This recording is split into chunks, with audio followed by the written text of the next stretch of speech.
ஒருங்கிணைந்த தென்னார்காடு மாவட்டத்திலிருந்து கடலூர் விழுப்புரம் மாவட்டங்கள் 1993ஆம் ஆண்டு மக்களின் நலனை கருத்தில் கொண்டு நிர்வாக வசதிக்காக இரண்டாக பிரிக்கப்பட்டது.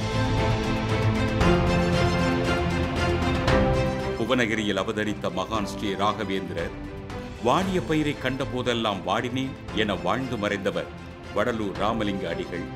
இது மட்டுமின்றி இம்மாவட்டத்தில் அமைந்துள்ள சட்டப்பேரவை தொகுதிகளில் திட்டக்குடி, விருத்தாச்சலம், நெய்வேலி, பன்ருட்டி, கடலூர், குறிஞ்சிப்பாடி, புவனகிரி, சிதம்பரம், காட்டு மன்னார் கோயில் ஆகிய 9 தொகுதிகளில் நெய்வேலி தொகுதி தனித்துவமாக செயல்பட்டு வருகிறது.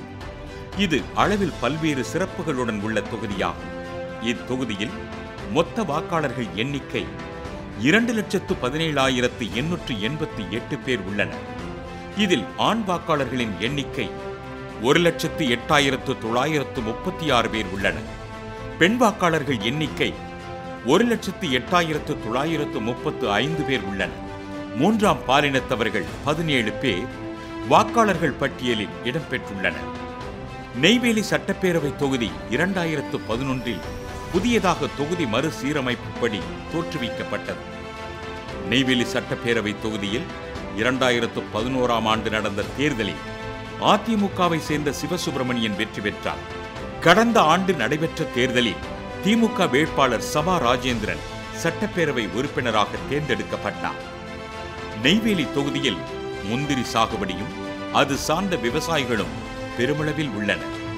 முந்திரி விவசாயிகளின் கோரிக்கைகள் உள்ளிட்டவைகளை சிறப்பான முறையில் செய்து கொடுக்க பாமக வேட்பாளர் ஜெகன் முயற்சி எடுத்து வருவதாக அவர் தெரிவித்தார். நெய்வேலி பழுப்பு நிலக்கரி நிறுவனத்திலிருந்து வெளியேறும் நீரை நம்பி உழவு பணிகள் செய்யும் விவசாயிகள் அதிமுக பாமக கூட்டணிக்கு ஒட்டுமொத்தமாக வாக்களிக்க தீர்மானித்து விட்டதாகவும் திட்டவட்டமாக தெரிவித்தனர். இதற்கு முக்கியமான காரணம் 12,110 கோடி ரூபாய் கடன்கள், விவசாயத்துக்காக வாங்கிய 6 சவரன் தங்க நகை கடன் தள்ளுபடி, உழவர்களுக்கு மானியம் என பல்வேறு நலத்திட்டங்களினால் உழவர்களின் மிகப்பெரிய ஆதரவு முந்திரி விவசாயிகளிடம் ஏற்பட்டுள்ளதை நாம் உணர முடிந்தது. தேசிய ஜனநாயக கூட்டணியின் அஇஅதிமுக தலைமையிலான கூட்டணியில் நெய்வேலி சட்டமன்ற தொகுதியிலே வெற்றி வேட்பாளராக களமிறங்கியிருக்கக்கூடிய அண்ணன் கோ ஜெகன் அவர்களுக்கு வாக்குகளை சேகரித்துக் கொண்டிருக்கின்றோம். கிராமந்தோறும் மிகப்பெரிய எழுச்சியாக இருக்கின்றது. மக்கள் மத்தியிலே தேசிய ஜனநாயக கூட்டணியினுடைய வேட்பாளர்களுக்கெல்லாம் தேர்தல் அறிக்கையும் கடந்த கால சாதனைகளையும் மிகப்பெரிய ஒரு வாய்ப்பை ஏற்படுத்துகின்ற வகையிலே மக்கள் எழுச்சியாக இருந்து கொண்டிருக்கிறார்கள். தேசிய ஜனநாயக கட்சியினுடைய கூட்டணி வேட்பாளர்களுக்கு கடலூர் மாவட்டத்திலே மிகப்பெரிய ஒரு வெற்றி வாய்ப்பு காத்திருக்கின்றது. தேர்தலிலே மிகப்பெரிய ஒரு வாக்கு வித்தியாசத்தோடு நம்முடைய வேட்பாளர்கள் எல்லாம் வெற்றி பெறுவார்கள் என்பது உறுதியாக இருக்கிறது. நெய்வேலி பழுப்பு நிலக்கரி நிறுவனத்தில் வேலை பார்க்கும் தொழிலாளர்களின் நலனை கருத்தில் கொண்டு அவர்கள் மத்தியிலும் அதிமுக பாமக கூட்டணிக்கு ஆதரவு அதிகரித்து காணப்படுகிறது. நெய்வேலி தொகுதியில் பாமக வேட்பாளர் ஜெகன் வாக்கு சேகரிப்பில் தீவிரமாக ஈடுபட்டுள்ளார். அனைவரையும் ஒருங்கிணைத்து சிறப்பாக களப்பணியாற்றி வருகிறார்.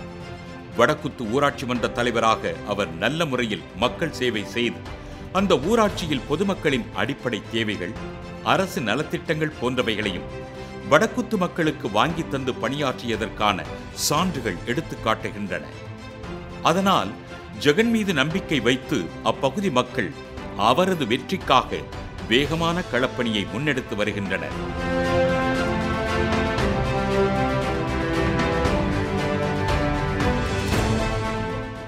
ஜெகனுக்கு ஆதரவு கோரி அதிமுக, தமாக உள்ளிட்ட தோழமை கட்சி நிர்வாகிகளும் நெய்வேலி தொகுதியில் பணியாற்றி வருவதையும் நமது கள ஆய்வில் நாம் உணர முடிகிறது.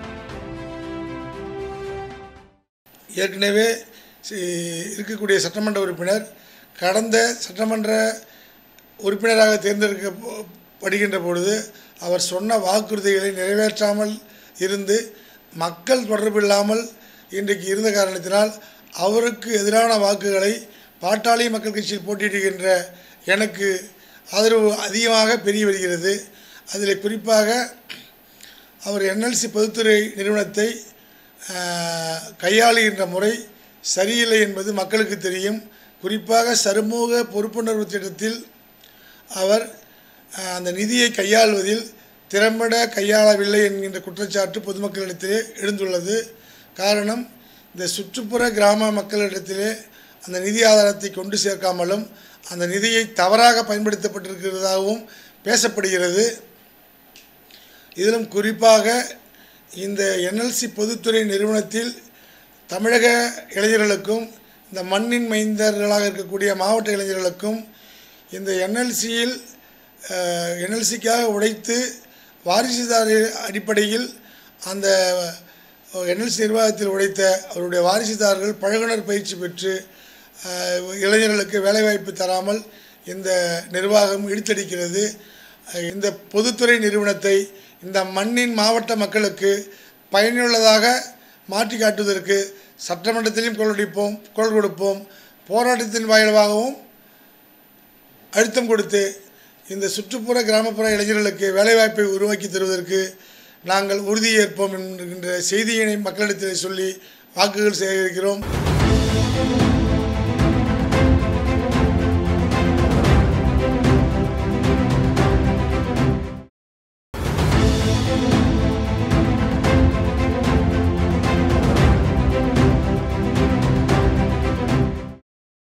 அதிமுக பாமக தேர்தல் அறிக்கைகள் தொகுதிவாசிகளிடம் மிகப்பெரிய தாக்கத்தை ஏற்படுத்தி வருகிறது. அனைவருக்கும் வீடு, 6 சமையல் எரிவாயு உருளைகள், மாணவர்களின் கல்விக்கடன் ரத்து, கல்வியில் சிறந்து விளங்கும் வகையில் 2 GB இணையதரவு சேவை, இல்லத்தரசிகளின் கடுமையான பணி இன்னல்களை போக்கும் விதமாக துணி துவைக்கும் இயந்திரம் இலவசம், குடும்ப அட்டைதாரர்களுக்கு 1500 ரூபாய் வழங்கப்படும் என்ற அறிவிப்புகள் மக்களிடத்தில் மிகுந்த வரவேற்பை பெற்றுள்ளது. பாமக வேட்பாளர் ஜெகன் தான் தொகுதியில் சட்டப்பேரவை உறுப்பினராக மக்கள் தேர்ந்தெடுத்தால் செய்யப்போகும் பணிகள் பற்றி தேர்தல் வாக்குறுதிகள் அளித்தார். நெய்வேலியை முன்மாதிரியான தொகுதியாக மாற்றி காட்டுவேன், முந்திரி ஏற்றுமதி மண்டலம், பழச்சாறு பிழிந்து மதிப்பு கூட்டு பொருளாக மாற்றி வெளிநாடுகளுக்கு முந்திரி சாறு அனுப்பி வைத்தால் முந்திரி விவசாயிகள் மிகவும் பயனடைவார்கள். உள்ளூர் முந்திரிக்கு விலை குறைந்து காணப்படுகிறது, உரிய விலை இல்லை. அதற்கு காரணம், திமுகவை சார்ந்த கடலூர் மக்களவை உறுப்பினர் ரமேஷ் வெளிநாடுகளிலிருந்து முந்திரி கொட்டைகளை இறக்குமதி செய்வதுதான். முந்திரி கொட்டைகளை இறக்குமதி செய்து அவற்றை தோல் உரித்து பதப்படுத்தி வேறு நாடுகளுக்கு அனுப்புகிறார். இதனால் பன்ருட்டி நெய்வேலி முந்திரிக்கு உரிய விலை இல்லை. அதனால் முந்திரி ஏற்றுமதி அமைக்க சட்டப்பேரவையில் குரல் கொடுத்து தீர்த்து வைப்பேன் என பாமக வேட்பாளர் ஜெகன் கடுமையாக குற்றம் சாட்டினார். ஏற்கனவே சட்டமன்ற உறுப்பினராக இருந்த சபா ராஜேந்திரன் அவர்கள் இந்த தொகுதியில் முந்திரி ஏற்றுமதி தொழிற்சாலை அமைப்பேன் என்று வாக்குறுதி கொடுத்தார். ஆனால் இந்த அவருடைய இயக்கத்தை சார்ந்த நாடாளுமன்ற உறுப்பினர் TRV ரமேஷ் அவர்கள் வெளிநாட்டிலிருந்து முந்திரியை இறக்குமதி செய்து இங்கு வணிகம் செய்வதால் சிறு குறு முந்திரி விவசாயிகள் பாதிக்கப்படுகிறார்கள். இந்த சிறு குறு முந்திரி விவசாயிகள் பாதிக்கப்படாத வண்ணம் தமிழக அரசே கொள்முதல் நிலையம் அமைச்சு சிறு குறு முந்திரி விவசாயிகள் முந்திரி கொட்டைகளை கொள்முதல் செய்வதற்கு நாங்கள் அரசாங்கத்தை வலியுறுத்தி கொள்முதல் வணிகம் நிலையம் அமைப்பதற்கு நான் நடவடிக்கை மேற்கொள்வேன் என்கின்ற செய்தியும் பொதுமக்களிடத்தில் சொல்லி வருகிறோம். முந்திரி விவசாயிகளை வயிற்றிலடிக்கும் திமுகவின் மக்களவை உறுப்பினர் ரமேஷுக்கு விவசாயிகள் தங்களது எதிர்ப்புகளை தெரிவித்து வருகின்றனர். முந்திரி ஏற்றுமதி மண்டலம் அமைக்கப்படும் பொழுது முந்திரி விவசாயம் செய்து வரும் உழவர்கள், முந்திரி தொழிலை நம்பியுள்ள சிறு குறு வியாபாரிகளும் பயன்பெறுவார்கள் என பாமக வேட்பாளர் வாக்குறுதி அளித்தார். நெய்வேலி பழுப்பு நிலக்கரி நுழைவு வாயில் வளைவு அருகில் அமைந்துள்ள வடக்குத்து ஊராட்சி தலைவராக சிறப்பாக பணியாற்றி வடக்குத்து ஊராட்சியை பேரூராட்சியாக தரம் உயர்த்த சட்டப்பேரவையில் குரல் கொடுத்து வலியுறுத்துவேன் என உறுதிமிக்க வாக்குறுதியை பாமக வேட்பாளர் ஜெகன் அளித்தார். இந்த குறிப்பாக இந்த வடக்குத்து ஊராட்சி NLCயிலிருந்து புலம்பெயர்ந்த ஓய்வு பெற்ற அரசு அதிகாரிகள்லாம் இங்கே தான் வசித்து வராங்க. 2001 இருந்த மக்கள் தொகையானது 3500 பேர். 2011 மக்கள் தொகையில் இந்த ஊராட்சி 30,000 மக்கள் தொகை கொண்ட ஊராட்சியாக இருக்கிறது என்று வருவாய்த்துறை அறிக்கை சொல்கிறது. அதன் அடிப்படையிலே நான் ஊராட்சி தலைவராக இருந்தபொழுது இந்த ஊராட்சியை பேரூராட்சியாக மாற்றம் செய்ய வேண்டும் என்று முயற்சி மேற்கொண்டு தீர்மானம் நிறைவேற்றி ஊரக வளர்ச்சித்துறை தலைமை செயலாளருக்கு அனுப்பி வைத்தேன். அது நடவடிக்கையில் பேரூராட்சியாக உயர்த்தலாம் என்று துறை ரீதியான நடவடிக்கை மேற்கொள்ளப்பட்டு நிலுவையில் உள்ளது.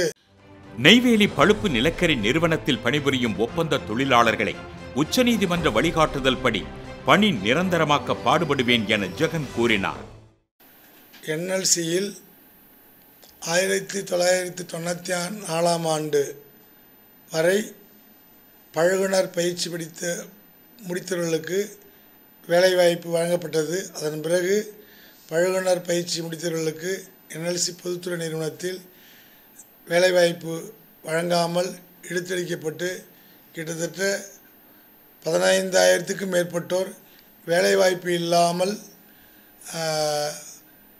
இருக்கிற இளைஞர்களுக்கு நாங்கள் பாட்டாளி மக்கள் கட்சியினுடைய வேட்பாளராக போட்டியிடுகின்ற நான் சட்டமன்ற உறுப்பினராக தேர்வு செய்யப்பட்டால் அந்த இளைஞர்களுக்கு வேலைவாய்ப்பு உருவாக்கி தருவதற்கு வழிவகை செய்வேன் என்று உறுதியளிக்கிறேன். எம்ஜிஆர் ஆட்சி காலத்தில் வந்த இலங்கை தமிழர்களுக்கு இங்கு வீட்டுமனை பட்டா வழங்கப்பட்டுள்ளது. அந்த பட்டாவில் சில சட்ட சிக்கல்கள் உள்ளது. அவற்றை சரி செய்து தீர்த்து வைத்து சலுகைகள் அவர்கள் பெறும் வகையில் முழுமையான மனைப்பட்டா வழங்கப்படும் என தெரிவித்தார். நெய்வேலி தொகுதியின் தற்போதைய திமுக உறுப்பினர் சபா ராஜேந்திரன் மக்களுக்கு எந்தவிதமான பணிகளையும் செய்யாமல் கடந்த 5 வருட காலத்தை வீணடித்து விட்டதாக வாக்காளர்கள் குற்றம் சாட்டுகின்றனர். தொகுதியை வளர்ச்சி பாதைக்கு கொண்டு செல்லாமல் திமுக உறுப்பினர் சபா ராஜேந்திரன் இழுத்துச் சென்று விட்டதாக பொதுமக்கள் வேதனையுடன் தெரிவித்துள்ளனர்.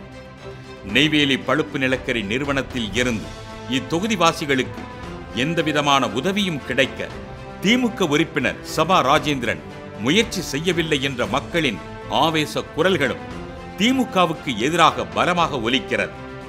இறுதி கள நிலவரப்படி திமுக வேட்பாளர் சபா ராஜேந்திரனை பின்னுக்கு தள்ளி மின்சார வேகத்தில் பாமக வேட்பாளர் ஜெகன் வெற்றிக்கனியான மாங்கனியை பறிக்க அதிதீவிரமாக பணியாற்றி களத்தில் முந்திச் செல்கிறார் என்றால் அது மிகை அல்ல.